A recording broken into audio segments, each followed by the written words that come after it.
Hello, Westman, and welcome to one more edition of Diversity Café. This is a show brought to you by Westman Immigrant Services and WCG-TV. Through this show, you're going to be able to meet a lot of wonderful human beings and organizations that work in our communities. You're going to meet and learn about their backgrounds, their dreams, their projects, and the many things they do to contribute to our communities. I'm Jaime Chinchilla. I am the Cultural Diversity Facilitator for Westman Immigrant Services, and today I have the pleasure to have with me Amy Buehler. She's an EAL teacher for the New Era School in Brandon, and she's going to be talking today about a wonderful project. How are you, Amy, today? I'm fine, thanks. So I said a wonderful project because this is not a cliche word to say wonderful for this word. It's actually a word that doesn't describe the many things that these books do. These are books part of a project called the New Era Dual Language Book Project, and it's a fairly new project that Amy has at New Era. Can you tell us a bit about overall what this project is about? Well, we started the project 3 years ago, and I had been to a conference in Toronto, and the conference was on celebrating linguistic diversity. And one of the things that I learned there was certainly developing English skills. It's very, very important to maintain first language skills as well. And so we have a lot of newcomer students at New Era. And I thought this would be a great way to maintain first language and develop English. So my job is really to help students develop English language. But it's shown that if the first language skills are maintained, English is learned a lot better. So these books are written in the students' first language and also in English. Okay, that's wonderful. So for people to understand, when I said you are an EAL teacher, it means English as a second language. Yes, or additional teacher, language. Or an additional language. And that's a huge job in Brandon, where we have big numbers of newcomer families coming to our school system. And I know that the school helps these families and their students to learn the language first and adapt in what we could call in a staggered way, because the students are coming first to shelter classes. Can you tell us a bit about that? At New Era, we have EAL teachers who actually will work with brand new students just for perhaps one class a day or one class every other day. And otherwise, the students are getting immersed into an English language regular classroom. And your work as an EAL teacher is to help them learn the language as they learn all these other topics at the school. Right, so. And my job this year has changed a little bit because I'm also working now with teachers and helping the teachers use strategies that work with EAL students, as well as other students in the classrooms. And one of those strategies are indeed these wonderful books, right? So yes. How did you were mentioning that you went to a conference in Toronto, and I learned about a project that was very similar that was going on in Greater Toronto. So, and I modeled our program after that program. And you were saying also that it is very important for the students to keep their own language, and the skills they have and all the knowledge that they have in one language, it's usually transferred to a second language that they're learning, and therefore the importance of these books. But I also see culture side on these books, because they're able to express also a lot of their own culture and the things they learn and experience on their own countries. Certainly, they come with this wealth of knowledge, and it's new for us, but it is a great way for the students to share their own experiences in their home country. No, it's also a wonderful way of getting them to express not only their stories and everything they have to say, but they also illustrate the books, right? And we can see that they've done an amazing job and beautiful beautifully done. They do their own illustrations, and we're going to have some of these students today showing their work for us. How hard was it to bring this project to reality, and what obstacles do you have to solve? One of the important aspects of the project is that students of different ages work together so that older students can help younger students. And we run the program at lunchtime so that students of different ages and grades can get together. And I guess it's totally a voluntary program. And so one of the problems is that sometimes kids get involved and they get started on a book and then they don't get finished because it's, you know, the weather gets nice outside and they'd rather go out for lunch recess. And so they do that. But it really is great to see older students, like in grade 8, helping younger students in grade 3 and 4. And students with more of their first language helping students that haven't got as much of their first language doing the translation. Of course, and you were saying too that the program is open to any student. It's not necessarily targeted to immigrant students or newcomer students, but it's open to anyone that wants to write a book in two languages. Right. Or more, because yes. Some of them are actually in 3 languages. Yeah, one student this year is writing her book in English, but she plans to translate it into Korean and also into French because she's in the French immersion program. So what is dual language literacy? Because that's a key concept on the introduction of the book. Can you tell us a bit about what that means? Dual language literacy is developing literacy skills in 2 languages, and literacy skills in first language often help English skills grow more quickly. And so it's maintaining, using your first language so you don't lose your first language. And unfortunately, that does happen to students that don't get a lot of practice with the writing and the reading skills in their first language. So it's a different pedagogical approach that what's being in place in the past, where students were supposed to learn English or French faster. And actually, I remember in the old times when immigrants were told, don't speak your own language, you have to speak English so you're going to learn it faster. This is a different approach. It is a different approach because we certainly encourage immigrant families to read to their kids in their first language and do some writing at home in first language, because those skills increase English skills, and the 2 of them grow together. So for other teachers that might be watching this, or other organizations and institutions, you were talking about how you went to a conference, you brought the idea, and then the books are done.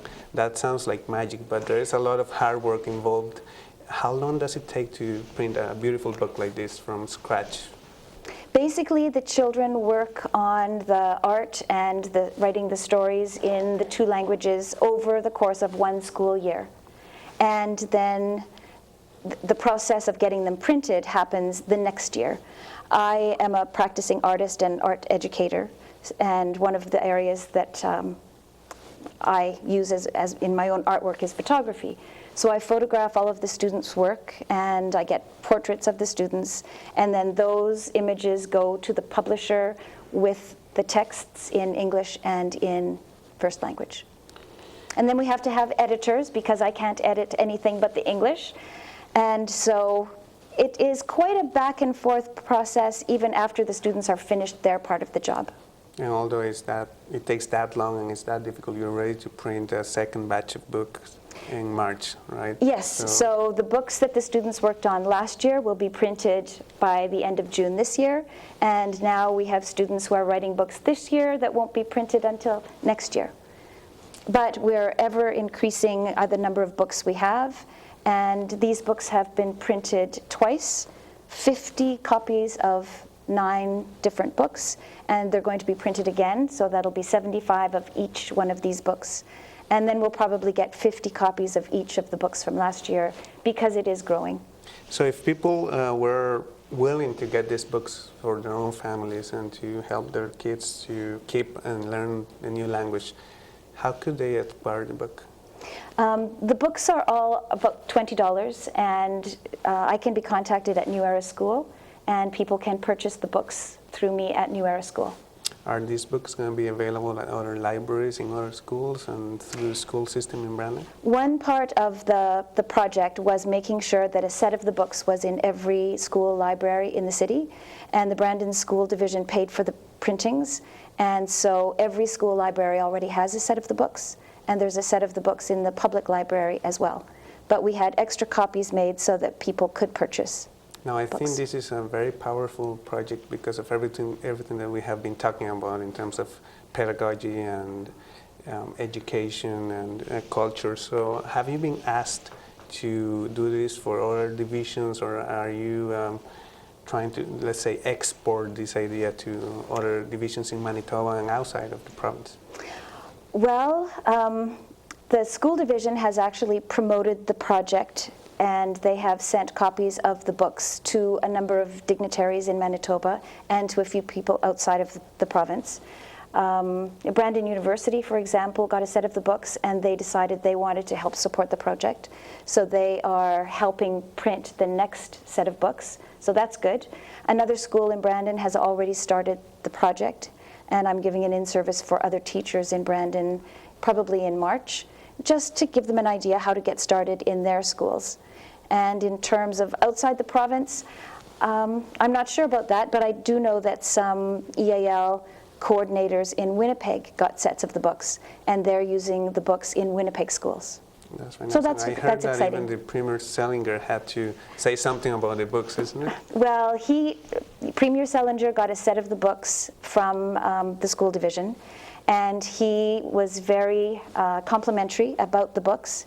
He gave us a thank you letter, and a copy of all of the books are in the provincial library in the Manitoba Legislative Building. That's really nice, and It I is. think it shows how not only popular, but how important this project is for our learning communities, and I can see it as a growing project and as a developing one. One of the really exciting things for me is that EAL students, there are so many things that they can't do when they first come, and saying, well, how about you write a story in your first language, and how about you illustrate it with some art that you know how to do. It gives them something that they're really comfortable and confident with, and they can get help with the English, but it gives them something they can do, and they do a beautiful job. They do, and indeed we have a group of them today to show a lot of the artwork that they have done and to tell us about the wonderful stories and about how they felt and feel doing these books every day. So thank you very much for being here today. And Westman covers local stuff? I'm glad someone does. Actually, we've invested over $1 million in TV equipment for community programming. As well, we've trained over 200 volunteers who broadcast 22,000 hours of local programming and public service announcements each year. It's an important service for Western Manitoba communities that only Westman provides. Westman. Look to us and see yourself. welcome back to this Café Diversity show. We were earlier with the teacher Amy Buehler, who was telling us about this wonderful project, the New Era Dual Language Book Project. And I'm very lucky today because I have a group of very beautiful and smart people, and these are students from the New Era School. I have to my left Teng Yue, Anna, Ping Ping, Janice, and Elizabeth. So how are you guys today? Good. Good. So I was feeling really jealous when we were in commercials because first you're supposed to be in an EAL language class, so you're learning English, but I don't believe that you're learning because your English is really, really good. Thank you. And second, you already have your first book published, and that's quite something when we're talking about people between 9 and 12 years old. So Teng Yue, can you tell us first, where do you come from? I'm from China. So China is a big country. What part of China? Southeast. Southeast. Lots of people everywhere you go in China. You came to Brandon how long ago? Almost 4 years ago. 4 years ago. And you notice it's a small town in comparison with where you come from? Or No, is I come from a village. from a village, so you feel pretty much the same in Brandon. Pretty much. Pretty much. You like it. Good. And we're talking today about this wonderful book that you have published. You know that I was saying before that I'm really jealous, but it's partially kidding and partially not, because it is a huge achievement to have a book published, especially when you're learning a second language. So you wrote this on your own language, is that Mandarin? Yeah, Mandarin. And then you also wrote it in English, is that right? And besides that, these people, these kids that also did the illustrations of the books themselves. Can you show us maybe one of your favorite illustrations on the book?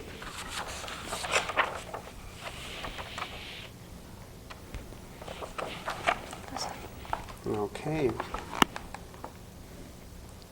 Wow. So what was this illustration about? About the lantern.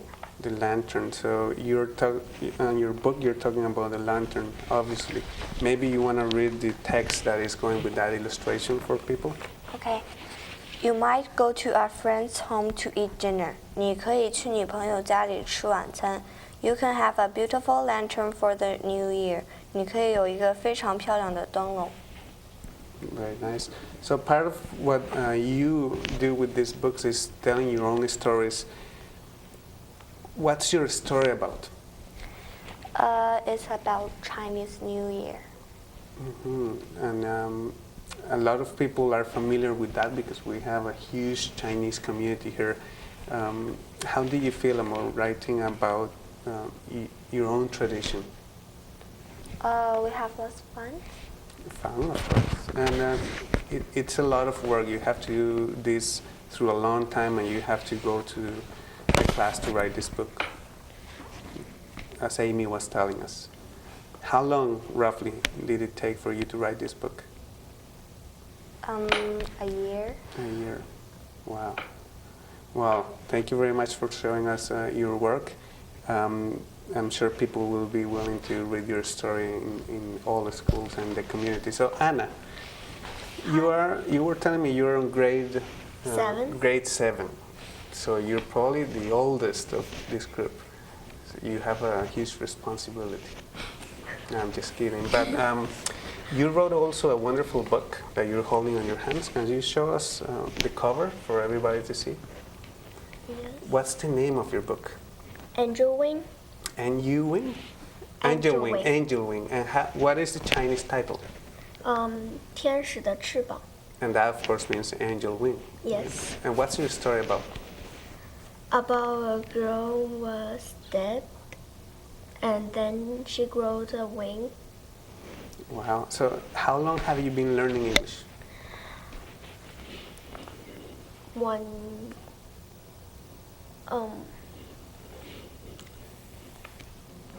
1 year, maybe? 4 years and a half. 4 years and a half, okay. And you're writing your first book after learning the language for just 4 years. So I'll tell you something. It took me 7 years or more to learn English.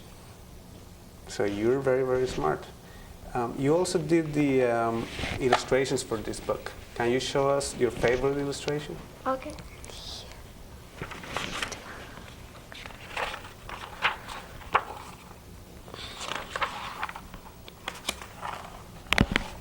That's a big heart. So what is this illustration about? Is about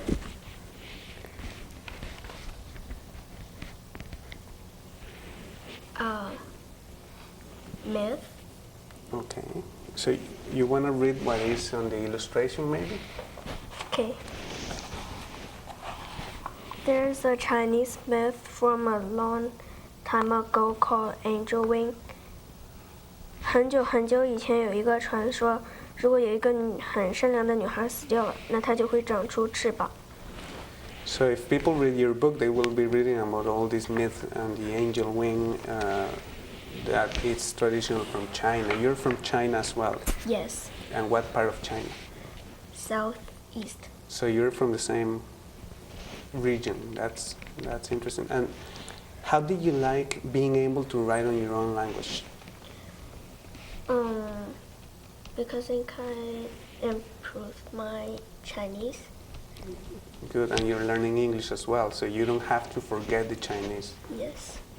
Do you speak a lot of Mandarin with your friends? Yes. Every day? Yes. And also English, right? So you're very, very lucky. We have also Ping Ping today. Hi. And she was before a little bit nervous, but now she's all ready to go. And Ping Ping is very important for this project because a lot of these students not only write their books and illustrate, but they also work very hard every day, and they are working, some of them on their second batch of books. Ping Ping is working on one of the books that's coming soon. So can you tell us a bit about what this book is about? My book is about pandas. It's actually the story of two pandas both named Sulin. Really? The first panda to go to a zoo outside of China was called Sulin. Okay. This panda went to a zoo in the United States around the 1930s. Wow, and you're writing about this story that actually happened. Then the second one was called Sulin after the first Sulin. And that is actually real. It's not, you didn't make up this story. It's actually something that happened. So people will be learning a real story from your book. That's really smart. Really important for people that don't know the stories of pandas like me. And you have a beautiful picture of a panda that you draw yourself too. That's going to be on your book about pandas. How does it feel to be able to write a book and publish it on your own language and in English? I feel happy. Okay. Did you think that you were going to be able to do this when you first came to the school? No. No? Well, but thanks to your teachers and your school, you're able to do this. So I wish I had that opportunity when I was at school too. We also have Janice today, and she was telling me that don't get confused. She's the tallest, but she's not the oldest, right? Janice, you have worked in one book before illustrating, Yes. and that book was written in Spanish, but you have the book here today, and you helped the writer to illustrate her story. What is this book called? It's called Rockstar Girl. The Rockstar Girl. So it's a Yes. very exciting story about a girl that becomes a rock star, and Yes. she learns to play the guitar and all this. What is your favorite illustration? I guess I like all of them, but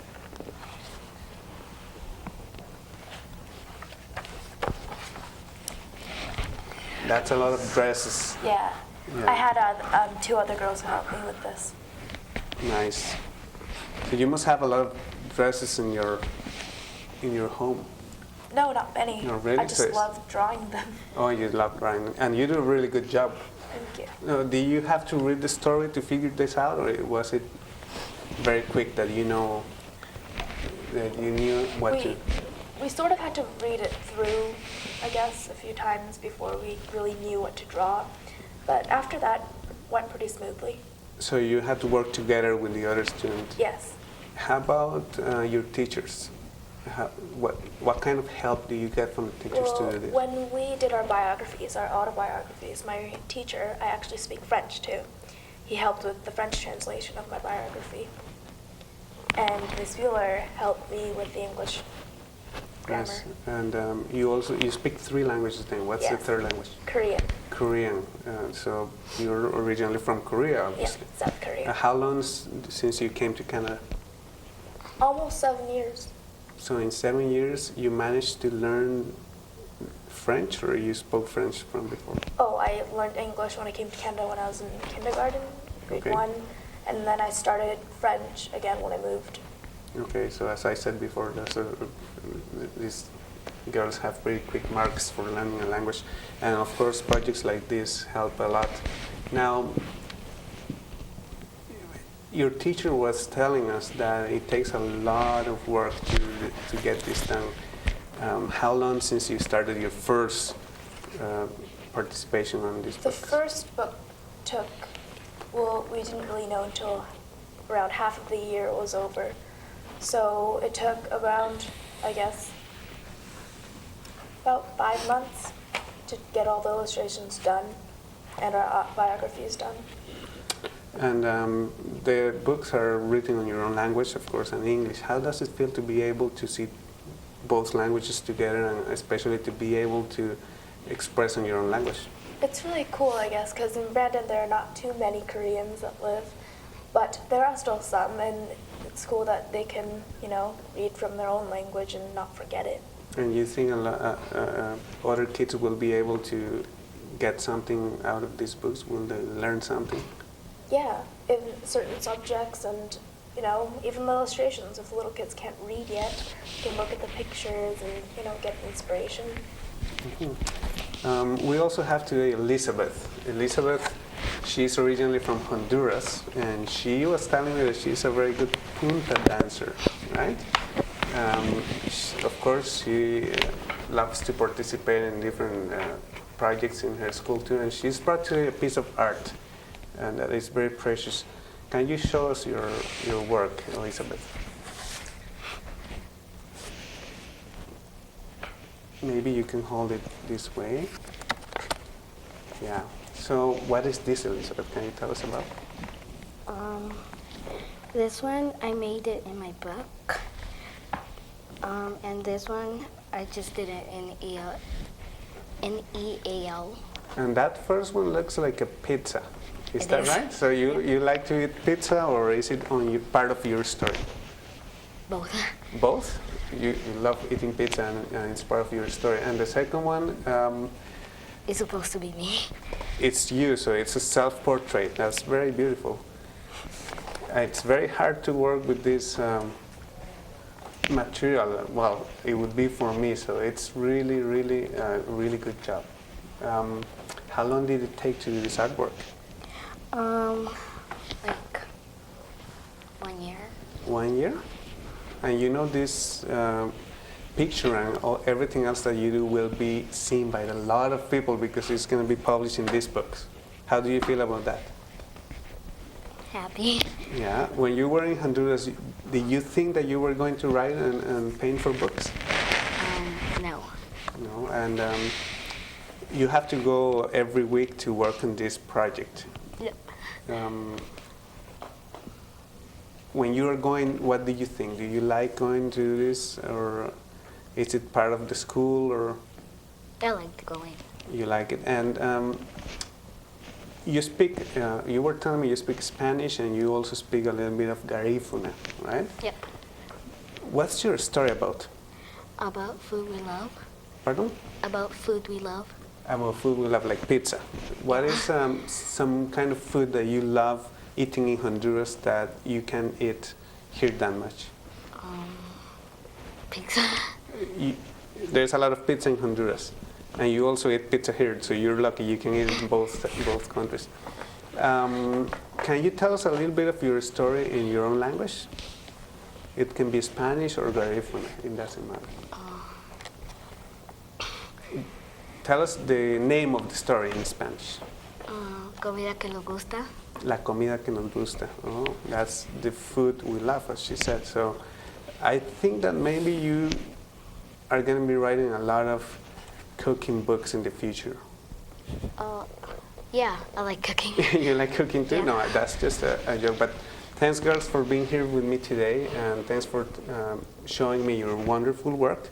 I think these books are wonderful, and I think they're going to be very popular, and you might become very famous authors with this work. So thanks for being here today and for being part of the show.